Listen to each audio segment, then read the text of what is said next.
September 23rd, 2005, 0342 hours. A white Opel sedan sits 50 meters from FOB Kalsu's main gate. The engine is cold. The doors are locked. No driver in sight. Inside, 500 pounds of explosives packed around artillery shells. Staff Sergeant Michael Donnelly crouches behind a concrete barrier, watching through night vision. His hands grip his toolkit. He can see the command wire, a thin copper strand running from the car toward a pile of rubble. Someone is watching, waiting. Battalion protocol is clear. Pull back, establish a cordon, wait for controlled detonation at first light. But Donnelly has already done the math. If they pull back, the insurgents blow it during shift change. The blast collapses the gate. Everyone in the guard towers dies. 200 soldiers asleep in their B-huts, 400 meters behind him, dead. He keys his radio. I'm going in. Negative. Stand down. That's not protocol. He clicks off the radio and steps into the open. For the next 18 minutes, he will do what no EOD manual has ever authorized, what an after-action report will later call tactically unsound, but operationally necessary. Michael Donnelly was not born to be a soldier. He grew up in Corbin, Kentucky, population 7,000, where the main industries were timber, coal, and leaving. His father worked graveyard shifts at a particle board factory for 28 years. His mother managed the register at Dollar General. Michael was the middle of 3 boys in a house where dinner meant whatever stretched furthest. In high school, he worked weekends at Jasper's Auto Repair, a cinder-block garage off Highway 25W. He was patient, methodical, the kind of kid who could diagnose an engine problem by sound alone. Old man Jasper told him once, "Most people rush. You take your time. That's worth something." Michael graduated in 1999 with a 2.8 GPA and no college prospects. He stayed at Jasper's full-time, oil changes, tire rotations, brake pads. Friday nights meant bush light at the lake with friends. Sundays meant splitting firewood with his father. It was a good life, small and predictable. Then September 11th happened. Michael watched the towers fall on the TV above Jasper's workbench, socket wrench still in his hand. He was 20 years old. 2 days later, he walked into the Army recruiting office in London, Kentucky, and signed a 6-year contract. His father asked why. Because somebody has to. He shipped to Fort Leonard Wood in November 2001 for basic training.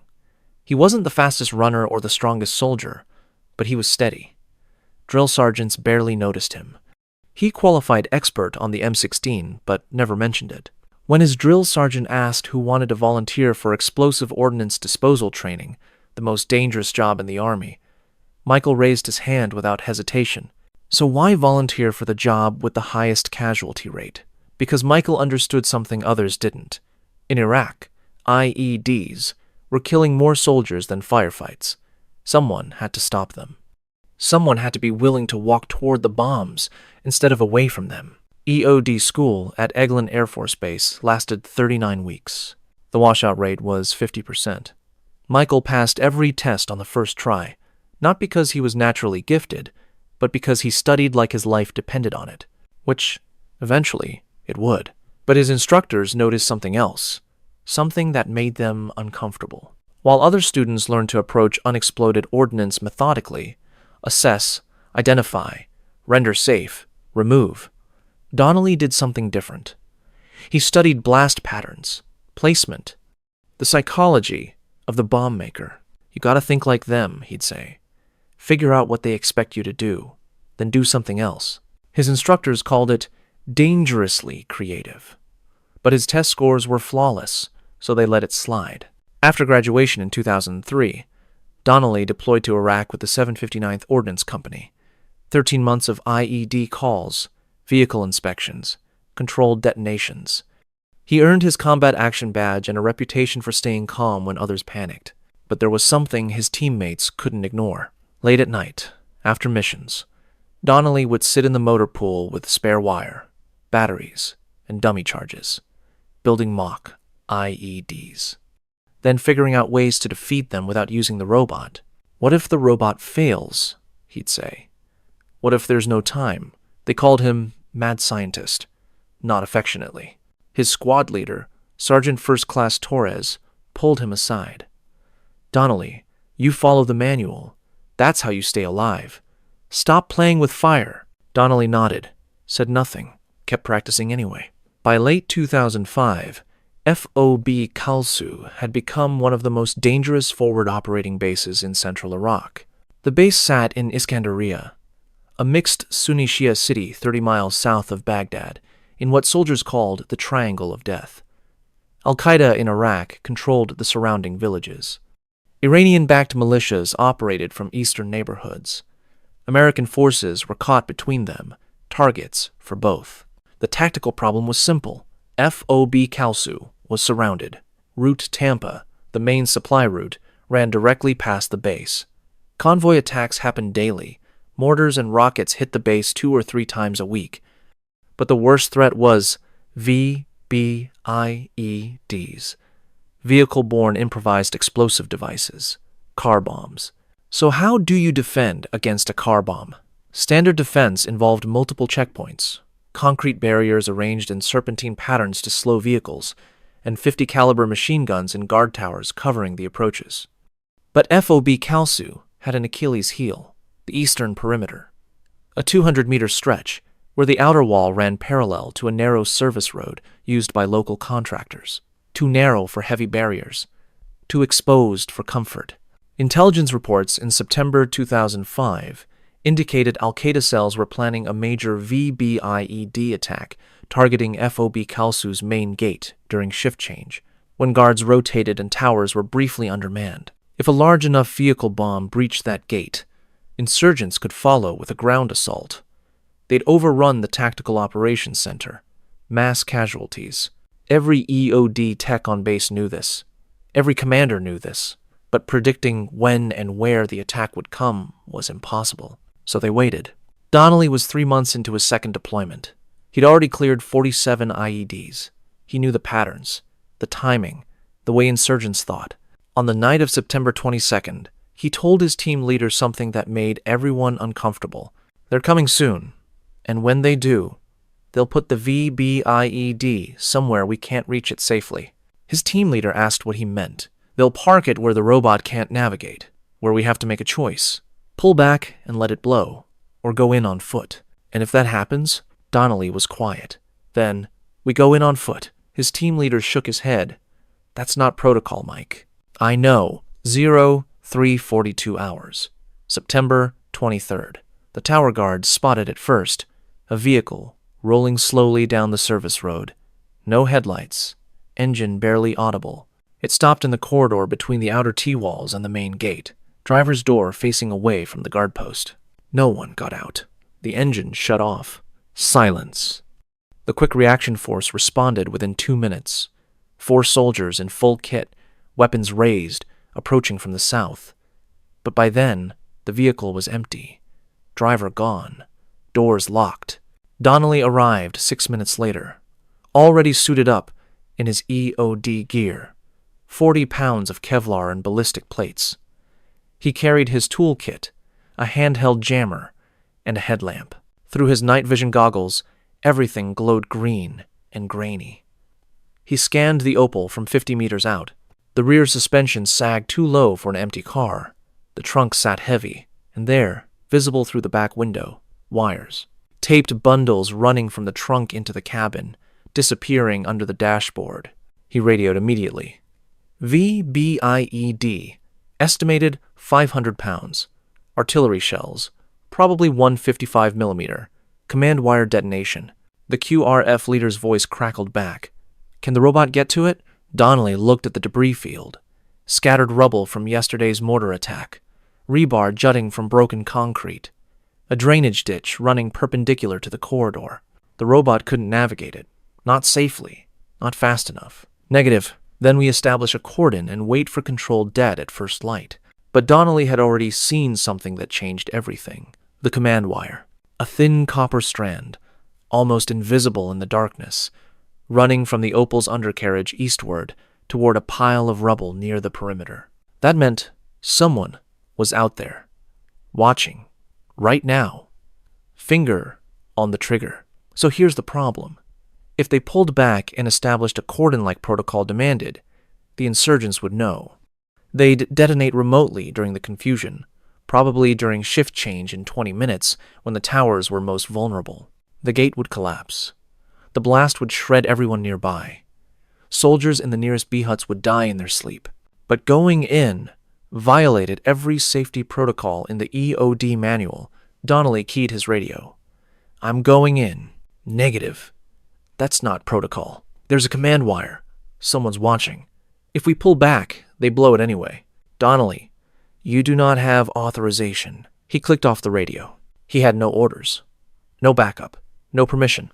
But he knew something the battalion commander didn't know. Something he'd practiced in the motor pool on dozens of sleepless nights. Standard EOD protocol assumed time, distance, safety margins.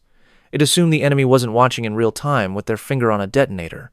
This situation required the opposite: speed, proximity, and doing exactly what the bomb maker didn't expect. Donnelly reached into his toolkit: wire cutters, det cord, handheld jammer. Then he stepped into the open corridor. The first 20 steps were the worst. Every instinct screamed at him to stop, turn back, follow protocol. His heartbeat hammered in his ears, louder than his breathing. The weight of his EOD suit made each step deliberate, boots crunching on gravel, the white opal glowing green through his NODs 40 meters ahead. He activated the handheld jammer, a low electronic hum.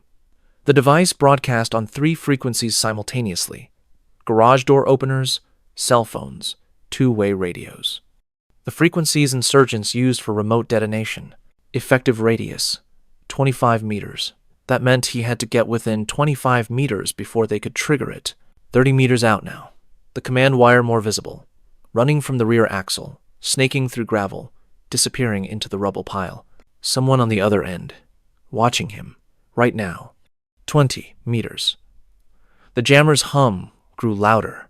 His NODs picked up more details: the Opal's rear bumper sagging under weight, duct tape sealing the trunk, exhaust pipe still warm. The vehicle had been running recently, driven here within the last 10 minutes, 15 meters. He could smell it. Diesel fuel. The acrid tang of homemade explosives. Something chemical and wrong. 10 meters. Close enough now that if it detonated, the blast would kill him regardless of the suit, but also close enough that the jammer should be blocking any remote signal. Should be. He reached the driver's side door and crouched low, toolkit on the ground beside him. Through the window, he could see the interior wiring, wires taped to the dashboard, running to a 9-volt battery, then down into the footwell, where a cell phone was duct taped to a secondary trigger. So, the bomb makers had built redundancy into the system. If the command wire failed, they could call the phone and detonate remotely. But Donnelly's jammer was active. The phone signal should be blocked. He scanned the undercarriage with his headlamp. The command wire was bolted to the rear axle with a metal clamp running east through the gravel toward the spotter's position. That wire was the primary threat. The spotter could pull the trigger any second if the jammer failed or if they realized what Donnelly was doing. He pulled out his wire cutters. Here's what made this moment so dangerous. Standard protocol said never cut a wire without identifying the entire circuit. Cutting the wrong wire could complete the circuit and trigger detonation immediately. But Donnelly had studied this. He'd built mock VBIEDs with his own hands in that motor pool. He understood the psychology. Bomb makers used command wires because they wanted control.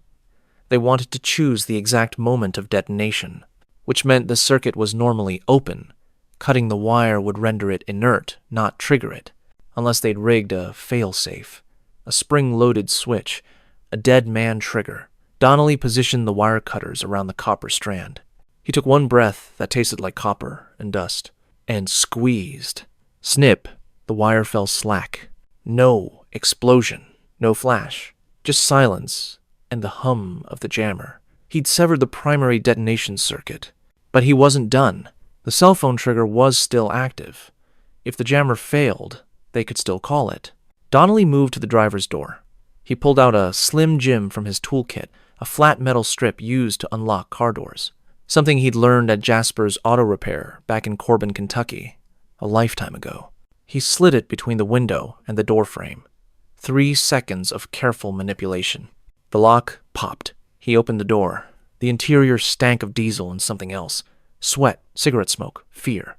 The cell phone was duct-taped to the underside of the steering column, wires running from its battery terminals to the blasting cap initiator hidden in the footwell. Donnelly's hands trembled. Not from fear, from the adrenaline, the hyperfocus, the knowledge that one wrong move would kill him and everyone behind him. He reached for the phone, but his fingers, too thick in the Nomex gloves, couldn't grip the duct tape edge. He pulled off the gloves. Bare hands now, blistered from yesterday's IED call, still raw. He peeled back the duct tape. Slow, millimeter by millimeter. The adhesive made a soft tearing sound that seemed impossibly loud in the silence. The phone came free.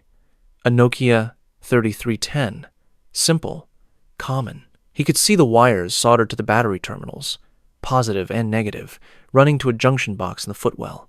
He pulled out his wire cutters again, positioned them around the positive wire.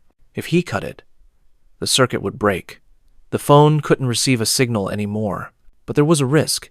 If the bomb maker had rigged a capacitor, a stored electrical charge in the circuit, cutting the wire would discharge it directly into the blasting caps. Instant detonation. Donnelly studied the junction box through his headlamp beam. No visible capacitor, no extra components, just a simple circuit, phone battery to initiator to blasting caps. He made the calculation. Simple circuits meant simple bomb makers, sophisticated enough for redundancy, but not sophisticated enough for capacitor fail-safes. He squeezed the cutters. Snip. The positive wire fell away. The circuit was dead. He exhaled for what felt like the first time in 5 minutes. But the danger wasn't over. The artillery shells in the trunk were still live. The detonation cord, was still wrapped around them. If insurgents returned with an RPG, or if a mortar round landed nearby, the VBIED could still detonate sympathetically. He needed to remove the blasting caps entirely. Donnelly moved to the trunk. He jimmied the lock with the Slim Jim, another skill from Jasper's garage. The trunk popped open with a metallic groan that echoed across the silent compound. Inside, 7 155mm artillery shells, stacked like cordwood. Each shell weighed 95 pounds and contained 15 pounds of high explosive. Wrapped around them was 50 feet of det cord, a flexible explosive that burned at 21,000 feet per second, designed to set off all 7 shells simultaneously. Attached to the det cord, 3 blasting caps, small aluminum cylinders, each the size of a pencil eraser, packed with primary explosive. The blasting caps were the heart of the bomb. Without them, the det cord wouldn't ignite. The artillery shells wouldn't detonate. So, how does a blasting cap work? A blasting cap contains a small amount of primary explosive, material so sensitive that even friction or impact can set it off. When an electrical current or shockwave hits the blasting cap, it detonates. That detonation is powerful enough to ignite the det cord wrapped around the artillery shells. The det cord then detonates with enough force to set off the main explosive charge inside each shell. It's a chain reaction. Remove the blasting caps, and the chain can't start. Standard EOD procedure called for using a hook and line to pull blasting caps from a safe distance, at least 50 feet away, behind protective barriers. But there was no time to set up a hook and line. No space in the cramped trunk. No room for mistakes.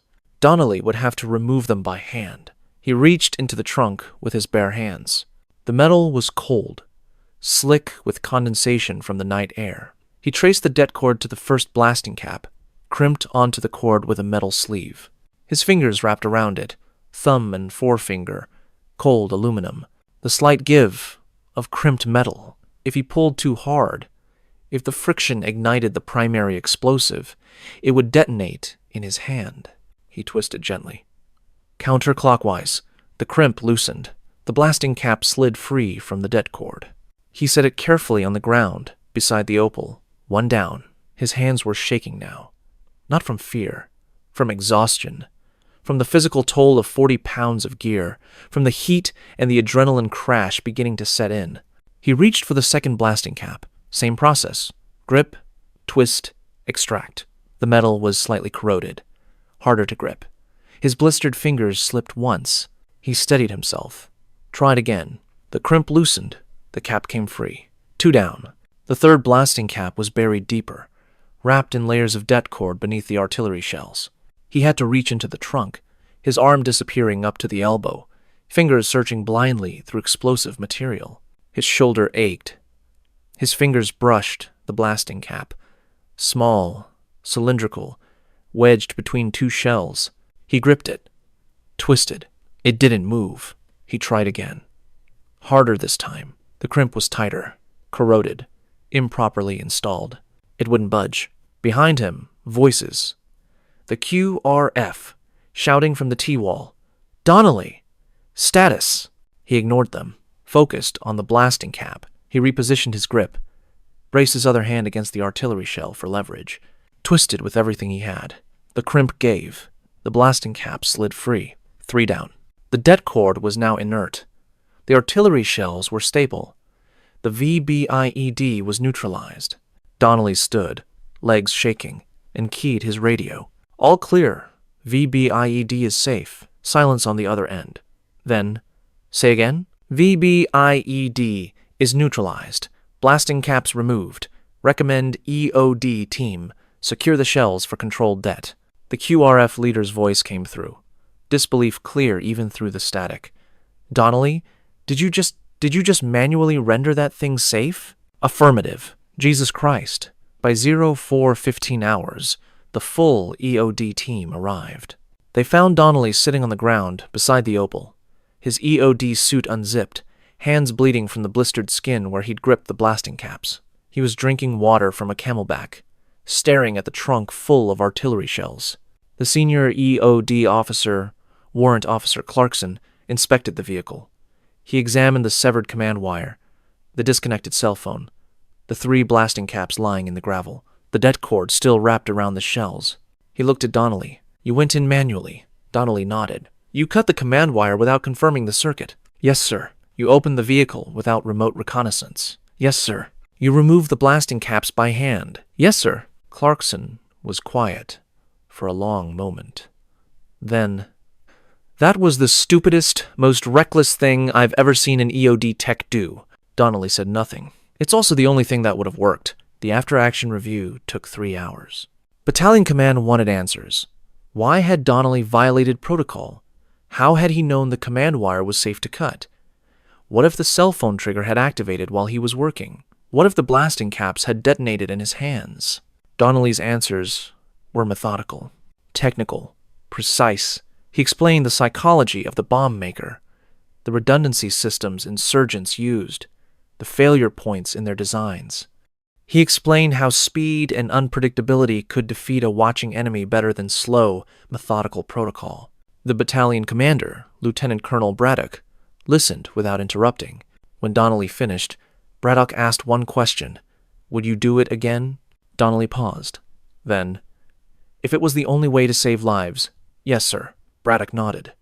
You're getting an Army Commendation Medal with Valor, and you're also getting an Article 15 for disobeying direct orders. Donnelly accepted both, without reaction. But behind the scenes, something else was happening. Warrant Officer Clarkson wrote a detailed report on Donnelly's technique. The rapid approach, the use of the jammer to create a safe window, the manual removal of blasting caps under time-critical conditions. The report was marked for training purposes and sent up the chain to the Army's Improvised Explosive Device Defeat Organization. 6 months later, instructors at the Naval School of Explosive Ordnance Disposal in Indian Head, Maryland, began teaching a new module. It was called Expedient VBIED, Renders Safe Procedures Under Time-Critical Conditions. The official name was sanitized, bureaucratic, but among EOD techs, it had another name, the Donnelly Protocol. The training scenario was simple. A VBIED with a command wire trigger and a spotter in Overwatch. Standard protocol would take too long. The robot couldn't navigate the terrain. The only option was manual approach, an expedient render safe. Students learned to use handheld jammers to create temporary safe windows, to identify and sever command wires based on circuit analysis, to neutralize secondary triggers before extracting detonators. to remove blasting caps manually when time didn't permit remote procedures. The instructors never mentioned Donnelly by name. The case study was anonymized, the location redacted. But every EOD tech who went through the training knew the story. They called it the FOB Kalsu incident. They studied the photos of the white opal. They practiced the wire-cutting technique on mock-ups. By 2008, variations of the Donnelly Protocol had been used in 14 documented incidents across Iraq and Afghanistan. Each time, EOD techs manually approached VBIEDs under time-critical conditions and successfully rendered them safe. Each time, lives were saved. The technique never became official doctrine. It was too risky, too dependent on individual judgment. But it was taught, practiced, passed down from one generation of EOD techs to the next. After his deployment ended in March 2006, Michael Donnelly returned to Corbin, Kentucky. He married his high school girlfriend, Sarah Combs, in a small ceremony at First Baptist Church on Main Street. He worked as a safety inspector for a coal mining company, driving from site to site in a white Phone 50, checking equipment, writing reports. On weekends, he helped his father split firewood. On Sundays, he coached his son's Little League team. He never spoke much about FOB Kalsu. When asked, he'd pause, look away, and say, "I just did what had to be done." His Army Commendation Medal with Valor sat in a drawer in his bedroom, still in its presentation case. He never displayed it. In 2019, at age 40, Michael Donnelly died of complications from lung cancer, likely caused by exposure to burn pit smoke during his deployments. His obituary ran 6 lines in the Corbin Times-Tribune. It mentioned his military service, his work in mine safety, his love of fishing. It did not mention FOB Kalsu. It did not mention the white opal. It did not mention the 200 soldiers who went to sleep that night and woke up alive because of what he'd done. His funeral drew 200 people, friends from high school, family, veterans from his unit who drove from out of state. They buried him in Corbin Cemetery, a small plot on a hillside overlooking the town. His headstone is simple: name, rank, dates of service. Most people walk past without noticing, but every year on September 23rd, a handful of veterans visit the grave, EOD techs who served in Iraq, some who never met Donnelly. They leave challenge coins, small American flags, handwritten notes. One note, left in 2022, read, "You taught us that sometimes breaking the rules is the only way to do the right thing. Rest easy, brother." There's a temptation to call stories like this mythology. It's easy to think that wars are won by generals and strategies, by technology and firepower, by grand plans executed from command centers thousands of miles away. We like to believe that heroism looks like what we see in movies: dramatic, public, celebrated. But the truth is different. Wars are decided not only by doctrine and strategy, but by individuals who, in a single moment of crisis, see what needs to be done and do it, regardless of orders, regardless of protocol, regardless of consequences. Michael Donnelly wasn't a natural hero. He was a small-town mechanic who learned patience at Jasper's Auto Repair, who practiced scenarios no one else thought were necessary, who understood that sometimes the safest choice is the one that looks most dangerous. He didn't win the war. He didn't change the course of history, but he saved 200 lives. And in war, sometimes that's everything. His technique, born from sleepless nights in a motor pool, from an instinct to prepare for the worst, from a willingness to think like the enemy, became doctrine. Not official, not public, but real. Passed down from one EOD tech to the next. Whispered in training sessions. Practiced in mock-ups. The Army never publicly acknowledged the Donnelly Protocol, but it's there, embedded in the training, part of the collective knowledge of every EOD tech who's faced a ticking clock and an impossible choice. And sometimes, in the quiet moments after a successful render safe, when the adrenaline fades and the hands stop shaking, those techs think of a guy from Corbin, Kentucky, who looked at a white Opel sedan and decided that protocol wasn't good enough, that 200 lives were worth the risk, that sometimes doing the right thing means doing the thing everyone says is insane. What would you have done in Donnelly's position? Would you have followed protocol and pulled back, knowing the bomb would detonate during shift change? Would you have trusted your training over the manual? Would you have bet your life on a wire-cutting technique you practiced in a motor pool? What shocked you most about this story? The manual approach under a watching spotter, the 3 blasting caps removed by hand, or the fact that this technique became unofficial doctrine taught to thousands of EOD techs? Which moment stayed with you? Let us know in the comments below. If you believe we should remember the soldiers who save lives through quiet courage rather than public glory, share this with someone who thinks heroism only happens on battlefields. Because sometimes, the most dangerous act is the one that prevents the battle from happening at all. Because sometimes, breaking the rules is the only way to save lives. Because sometimes, one person with steady hands and a clear mind is enough.